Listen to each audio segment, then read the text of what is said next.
علی بھائی اگلا سوال ہے کہ آپ نے کئی مرتبہ یہ حدیث بیان کی ہے کہ 6 لوگوں پر اللہ تعالیٰ نے لعنت فرمائی ہے، جن میں سے ایک میری سنت کو ترک کر دینے والا بھی ہے۔ چنانچہ اس ضمن میں جو لوگ فرض نماز سے جڑی ہوئی 12 سنت موقدہ چھوڑ دیتے ہیں، کیا وہ لوگ لعنت کے مستحق نہیں قرار پائیں گے؟ وضاحت فرما دیں۔ ہمارا ایک کلپ اپلوڈ ہوا تھا کہ جو لوگ نماز نہیں پڑھ سکتے سنتوں کے ساتھ، جن کو صرف عشاء کی 17 رکعتیں بتائی گئی ہیں، تو ان کو بتایا تھا ہم نے دن رات میں تو ٹوٹل رکعتیں 17 ہیں جن کی پوچھ آپ سے ہونی ہے، 2 فجر کی، 4 ظہر کی، 4 عصر، 3 مغرب، 4 عشاء۔ وطر اور سنت موقدہ یہ سب سنت عبادات ہیں، بلکہ نفلی عبادات ہیں۔ سنت جب ہم کسی کے اوپر بول رہے ہوتے ہیں تو اس سے مراد طریقہ ہوتا ہے۔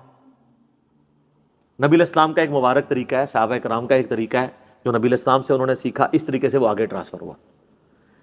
تو اب رہا یہ مسئلہ کہ یہ جو حدیث میں 6 لوگوں پہ اللہ کی لعنت ہے، اس میں تارک سنت کی بات آئی ہے، جو سنت کو ترک کرنے والا ہے۔ اور عربی لنگوسٹک میں اگر آپ سنت کو ترک کا معنی لینا تو یہ ہوتا ہے اس راستے کو چھوڑ دینے والا۔ اگر آپ اس کا خدا نخواستہ یہ معنی لیں گے کہ نبی علیہ السلام کے جتنے بھی اعمال ہیں چونکہ وہ سنت کی کیٹیگری میں تو فال کرتے ہیں، جیسے تہمت پہننا نبی علیہ السلام کا طریقہ تو ہے۔ اب کوئی شخص یہ کہہ سکتا ہے جو تہمت نہ پہنے وہ تارک سنت ہے اور اس پہ اللہ کی لعنت ہے۔ یہ حدیث جامعہ ترمذی میں ہے کہ 6 لوگوں پہ اللہ کی لعنت ہے۔ ترمذی والی روایت کمزور ہے، باقی کتابوں میں اس کی اسناد موجود ہے۔ مشکات میں 109 نمبر حدیث ہے، اور اس میں ایک وہ بندہ بھی ہے جو میرے اہل بیت کی توہین کرے، وہ بھی شامل ہے۔ تو کئی لوگ داڑھیاں پگڑیاں رکھ کے بھی اہل بیت کی توہین کر رہے ہیں، تو لانتی وہ بھی ہوئے ہیں، تو ان کی داڑھی پگڑیاں ان کے کام نہیں آنی ہے۔ ایک اس میں آخری آیا جو تارک سنت ہے، سنت کو حقیر سمجھ کے چھوڑنے والا، سنت سے نفرت کی وجہ سے سنت کو چھوڑنے والا۔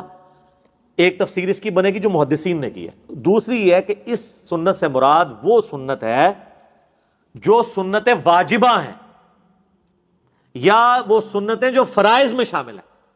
فجر کی نماز پڑھنا سنت ہے کہ نہیں؟ اپنی انٹینسٹی میں فجر کے 2 فرض ہیں، لیکن طریقے میں جائیں تو حضور کی سنت ہے نا؟ تو فجر کے 2 فرض وہ سنت ہے جس کو ترک کرنے والا لعنت کا مستحق ہے۔ تہمت وہ سنت نہیں ہے جس کو ترک کرنے والا سنت تارک سنت آئے گا۔ تو یہ 3 مفہوم بن جائیں گے۔ ایک ہو جائے گا حضور کا طریقہ، اس کو چھوڑنے والا حقیر سمجھ کے، نفرت کر کے۔ اگر کوئی تہمت سے نفرت کرے گا اس پہ لعنت فٹ ہو جائے گی۔ دوسرا یہ ہے کہ وہ کام تو فرض کر رہا تھا لیکن سنت طریقے پہ نہیں کر رہا تھا۔ نبی علیہ السلام نے ایک نماز کا طریقہ تعلیم فرمایا، جس طرح کہ صحیح بخاری میں آتا ہے، سیدنا معاذ ابن جبل تھے یا حذیفہ ابن یمان تھے جنہوں نے ایک شخص کو دیکھا بڑا تیزی سے نماز پڑھ رہا تھا، حذیفہ ابن یمان۔ انہوں نے کہا تو اس طرح نماز پڑھتا رہا تو اس طریقے پہ نہیں مرے گا جو محمد صلی اللہ علیہ وآلہ وسلم کو اللہ نے تعلیم فرمایا۔ نماز تو وہ پڑھ رہا تھا لیکن حضور کی طرح وہ سجدے اور رکوع نہیں کر رہا تھا۔ مسند احمد میں حدیث ہے سب سے برا چور وہ ہے جو نماز کا چور ہو، جو رکوع اور سجدے صحیح نہ کرتا ہو، یعنی ٹھونگے مارتا ہو، صحیح طریقے سے کمر نہ سیدھی کرتا ہو۔ تو دوسرا مفہوم یہ ہو گیا۔ نمبر 1 مفہوم کیا ہوا؟ سنت سے نفرت کرنے والا۔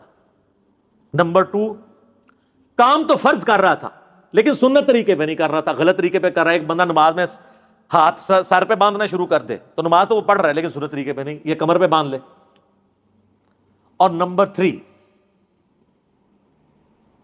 ایسی سنت چھوڑنے والا جو سنت فرض تھی، چاہے حقیر سمجھ کے چھوڑا یا بغیر حقیر کے۔ ایک بندہ کہ میں نماز کو حقیر تو نہیں سمجھتا لیکن سستی کی وجہ سے نہیں پڑھتا، وہ بھی لعنتی ہے۔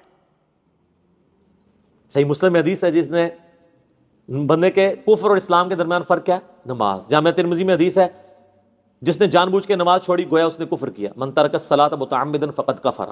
جامعہ ترمذی میں شقیق تابعی کا قول ہے کہ صحابہ کرام تارک نماز کے سوا کسی اور کے اوپر کفر کا فتویٰ نہیں لگاتے تھے، اور کفر کا فتویٰ تو قرآن میں آیا ہے، وَأَقِیمُوا الصَّلَاةَ وَلَا تَکُونُوا مِنَ الْمُشْرِکِینَ، سورہ الروم میں، نماز کو قائم رکھو اور مشرکین میں سے نہ ہو جاؤ۔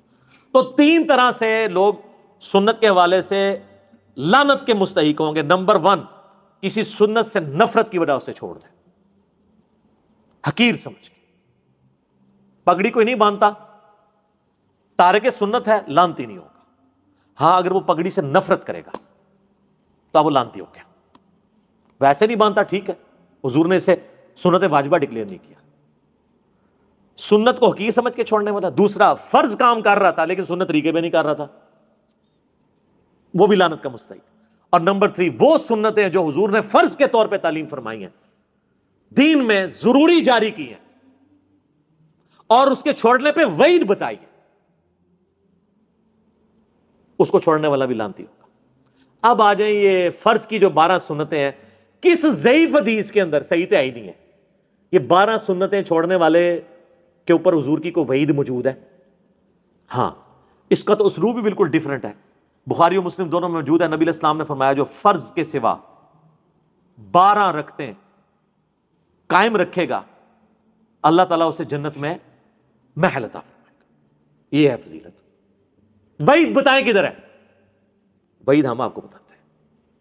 ہاں جی جناب، اب آ جائیں آپ اس مثال کی طرف کہ کون سی ایسی سنتیں ہیں کہ جن کو ترک کرنے والا لعنت کا مستحق ہوگا۔ وہ سنتیں ہیں جن کے اوپر تاکید کی گئی ہے کہ یہ سنتیں واجب کے درجے میں، جس میں مسلمان مردوں کے لیے ٹاپ آف دا لسٹ داڑھی کی سنت ہے، کیونکہ اس کی اصل اور جڑ موجود ہے سورۃ النساء آیت نمبر 119 میں کہ شیطان نے کہا تھا وَلَآمُرَنَّهُمْ فَلَيُغَيِّرُنَّ خَلْقَ اللَّهِ، اے اللہ میں تیری مخلوق کو ابھاروں گا کہ وہ تیری بنائی ہوئی تخلیق کو بدلیں گے۔ یعنی اللہ نے بنایا اس کو مرد، لیکن وہ عورت بننے کی کوشش کرے، کیونکہ عورت کی تو داڑھی نہیں اللہ نے اگائی، مرد کی اڑائی ہے۔ لہٰذا یہ جو داڑھی اگی ہوئی ہے اللہ کی طرف سے مرد کے لیے، اس کو ریموو کرنا اللہ کی طرف سے بنائی ہوئی تخلیق کو بدلنا ہے۔ لیکن یاد رکھیے گا بعض چیزیں جو تخلیق بدلنے والی ہیں وہ سنت میں اور فطرت میں داخل ہیں، جس طرح ختنہ کروانا، مونچھیں پست کرنا، داڑھی بڑھانا، مسلم شریف میں آتا ہے۔ بخاری مسلم میں تو جو متفق علیہ حدیث ہے اس میں تو مونچھیں پست کرنا، زیر ناف بالوں کو صاف کرنا، ناخنوں کو کاٹنا، بغلوں کے بال کو کھیڑنا یا کاٹنا، اور مونچھوں کو پست کرنا۔ اب ختنے میں بھی آپ تخلیق کو بدل رہے ہوتے ہیں، لیکن وہاں پہ اس کو بدلنا سنت ہے۔ داڑھی کے کیس میں وہ پھر دوسری چیز آ جائے گی کہ مرد کو اللہ نے داڑھی دی ہے، آپ اس کو بدل دیں، عورت کو اللہ نے داڑھی نہیں دی ہے۔ اسی لیے کہا جاتا ہے کہ عورت کے اگر داڑھی کے بال نکل بھی ہیں تو وہ بال ریموو کر سکتی ہے، داڑھی کے آئی بروز نہیں کر سکتی۔ اس کے اوپر وہ حدیث لگے گی بخاری مسلم کی کہ نبی علیہ السلام نے لعنت فرمائی ان عورتوں پہ جو چہرے کے بال اکھاڑے، دانتوں میں گیپ بنوائے یا ٹیٹو بنوائے، جو میں نے پچھلی دفعہ ڈسکس کیا تھا۔ تو ظاہر ہے مرد بھی اس میں داخل ہے، یہ نہیں ہے کہ اب وہ عورتوں کے لیے حدیث ہے، وہ جنرل حدیث ہے، جو بھی وہ کام کرے گا اس کے اوپر اپلائی ہو رہی ہوگی۔ تو داڑھی بھی تخلیق کو بدلنا ہے، اس لیے داڑھی مونڈنے والا بھی اسی کیٹیگری کے اندر فال کرے گا۔ تو اب یہ وہ سنت ہے جو تاکیدی سنت ہے، تمام مکاتب فکر، بلکہ میں کہتا ہوں داڑھی وہ سنت ہے جو دنیا کے تمام مذاہب کے اندر ریلیجن کی پہچان مانی جاتی ہے، اوبلیگیٹری، جیوز کرسچنز میں بھی، ہندوؤں میں بھی۔ سری روی شنکر نے نہیں ویکھا تسی کتنا سونا ہے، جو کہتے ہیں نا شکلوں سے بڑا فرق پڑتا ہے۔ At least doctor Zakir Naik سے اسے کمپیئر کریں، وہ زیادہ خوبصورت ہے۔ میں یعنی شکل و صورت کی بات کر رہا ہوں، عقیدے کی خوبصورتی نہیں۔ عقیدے کی خوبصورتی میں تو ہو سکتا ہے وہ ڈاکٹر ذاکر نائک کے جو مخالفین ہیں وہ تو عقیدے کی خوبصورتی میں بھی اسے بہتر سمجھتے ہوں، وہ ظاہر دشمنی پہ اتر آئیں گے نا، جس نے قرآن میں آتا ہے مشرکین عرب جو تھے یہودی ان کے بارے میں کہتے تھے مسلمانوں سے تو یہ بہتر ہے، حالانکہ مشرکین عرب موسیٰ علیہ السلام کو نہیں مانتے تھے، لیکن دشمنی اس لیول پہ تھی کہ وہ یہ بھول گئے کہ مسلمان کم از کم موسیٰ علیہ السلام کو تو مانتے ہیں، وہ کہتے ہیں نہیں مشرکین عرب سے بھی یہ بدتر لوگ ہیں، نعوذ باللہ من ذالک۔ تو یہ وہ سنت ہے جس کے اوپر وعید ہے۔ اب جن سنتوں کے اوپر وعید نہیں ہے، مثلا زلفیں رکھنا، کسی حدیث میں نہیں ملتا کہ جو زلفیں نہیں رکھے گا اس کے ساتھ یہ ہو جائے گا۔ الٹا سنن ابی داؤد میں ملتا ہے کہ مولا علی علیہ السلام کہتے ہیں جب سے میں نے رسول اللہ سے سنا صلی اللہ علیہ وآلہ وسلم، جو غسل کرے اس حال میں کہ اس کے جسم میں کوئی کھال میں یا بال میں حصہ خشک رہ جائے تو اسے عذاب دیا جائے گا۔ تو مولا علی کہتے ہیں 3 دفعہ فرمایا میں نے اپنے سر کے ساتھ دشمنی کی، میں نے اپنے سر کے ساتھ دشمنی کی، میں نے اپنے سر کے ساتھ دشمنی کی، اور بال ریموو کروا دیے۔ اب ان کو کوئی کہہ سکتا ہے کہ نبی علیہ السلام نے تو پوری زندگی سر پہ پورے بال رکھے ہیں، آپ صلی اللہ علیہ وآلہ وسلم نے کبھی بھی مستقل حلق نہیں کروایا، حج اور عمرے پہ ہی کروایا، تو اب اس سنت کے تارک کے اوپر تو وہ چیز فٹ نہیں ہوگی، اگرچہ یہ سنت کا ترک یہ بھی ہو رہا ہے کیونکہ دائمہ متواترہ سنت تو زلفیں رکھنا ہی ہے، لیکن اس کے اوپر نہ رکھنے کے اوپر وعید کوئی نہیں ہے۔ وعید ہے داڑھی والی سنت کے اوپر۔ اب اس کو لے آئیں آپ نماز کے اندر جو سنتیں ہیں اس کے اندر کون سی وعید آئی ہوئی ہے؟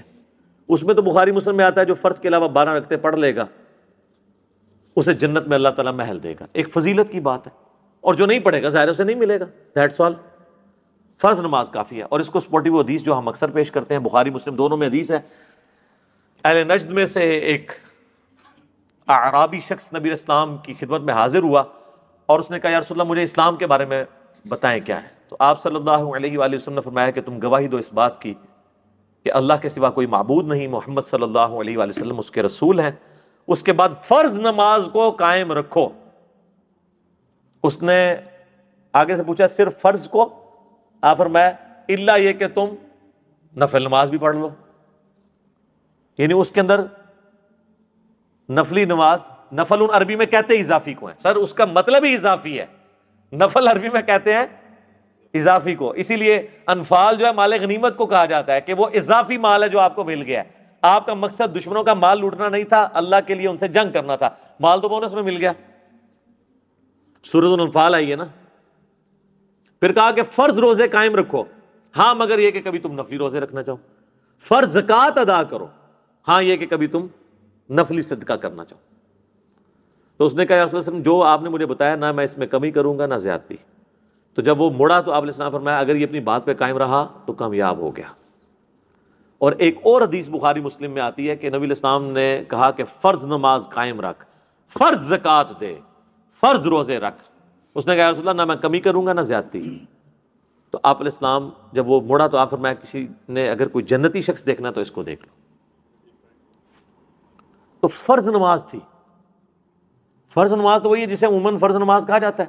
اب انہوں جو رکھتے جوڑی ہوئی ہیں ساتھ, پھر اس میں مؤکدہ بھی ہیں غیر مؤکدہ بھی ہیں. کتنی ہیں؟ یہ بھی فقہ کی ٹرم میں, عربی میں دو ہی چیزیں ہیں. حدیث کی ٹرم میں فرض نماز اور نفل نماز. نفل ان اضافی, فرض وہ. نفل ان میں اب آپ کی سنت مؤکدہ بھی ہے غیر مؤکدہ بھی ہے. واجب جس کو یہ کہہ رہے ہیں وطر, وہ بھی جو ہے وہ سنت مؤکدہ میں, سنن دارمی میں, سنن کبریٰ البیہقی میں, باقی کتابوں میں موجود ہے. مولا علی کا قول کہ وطر سنت ہے سنت ہے سنت ہے لیکن انہیں مت چھوڑو. یعنی سنت یعنی حضور کا طریقہ تو ہے, اور اس اعتبار سے وہ کہہ رہے ہیں یہ سنت کی کیٹیگری میں فال کرتا ہے اپنی انٹینسٹی کے مطابق, تو اسے مت چھوڑنا.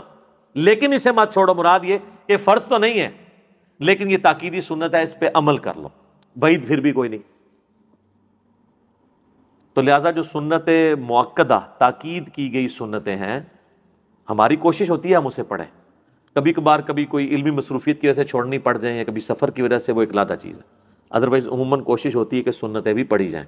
لیکن اگر کوئی چھوڑ بھی دیتا ہے اس کے اوپر کوئی وعید نہیں ہے, کوئی وہ حرام کا مرتکب نہیں ہے, وہ کوئی لعنت کا مرتکب نہیں ہے.